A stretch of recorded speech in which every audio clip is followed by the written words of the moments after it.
अस्सलामु अलैकुम वरहमतुल्लाहि वबरकातुहू।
बहुत शुक्रिया रोजिया। आप तमाम से गुजारिश है कि प्रोग्राम चूँकि आखिरी मरहले में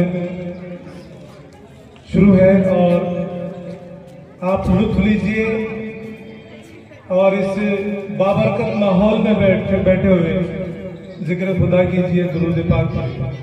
आइए इसके बाद मैं तुर्की से आए हुए सैयद अब्दुल रहमान को आवाज देता हूँ। 66